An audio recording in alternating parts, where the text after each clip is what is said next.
លោកឌីមុកនិងអ្នកស្រីសៀងបានចាប់ដៃគ្នានិងរៀបមង្គលអាពាហ៍ពិពាហ៍អស់រយៈពេល10ឆ្នាំហើយក៏បានបង្កើតកូនចំនួន3នាក់អ្វីដែលមិននឹកស្មាននោះកូនទាំង3របស់លោកឌីមុកគឺមានកាយសម្បទាមិនគ្រប់គ្រាន់បើតាមលោកឌីមុកបានបញ្ជាក់ថាកូនរបស់គាត់កាលប្រពន្ធរបស់គាត់ពពោះហ្នឹងគឺមិនមានអ្វីខុសប្រក្រតីទេគឺវាជាធម្មតាដូចជានារីដទៃប៉ុន្តែនៅពេលដែលប្រសូតបុត្រទាំង3នេះមកគឺបុត្ររបស់គាត់ទាំង3នេះហាក់បីដូចជាមានកាយសម្បទាមិនគ្រប់គ្រាន់ដូចជាក្មេងឯទៀតលោកឌីមុកថាប្រហែលជាកម្មពីអ្វីពីជាតិមុនដែលលោកបានសាងទើបជាតិនេះលោកបានប្រសូតបុត្រមកបែបនេះ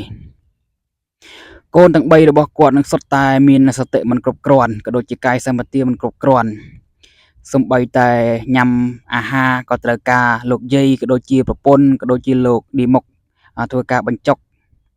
លោកថាมันអអន់ចិត្តទេដែលមានកូនមិនគ្រប់គ្រាន់សតិសាមញ្ញបែបនេះ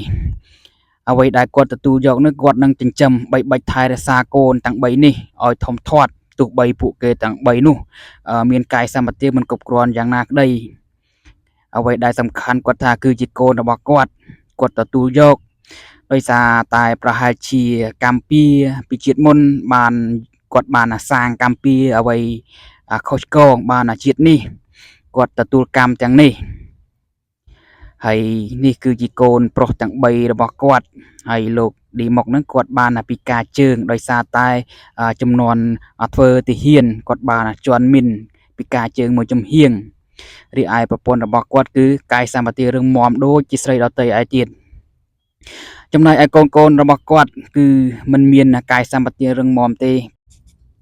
លោកឌីមុកបានទិញរទេះដើម្បីឲ្យកូនទាំង3របស់គាត់ហ្នឹងពេលចង់ទៅលេងឬក៏ទៅណាគឺគាត់យកកូនរបស់គាត់ហ្នឹងដាក់នៅក្នុងរទេះរុញដើម្បីឲ្យពួកគាត់បានទៅលេងនៅឯក្រៅហើយនេះគឺជាកូនរបស់លោកឌីមុកទាំង3នាក់ដែលមានកាយសម្បទាមិនមមួនដៃជើងរបស់ពួកគាត់គឺស្វិតដើរមិនរួចនោះទេ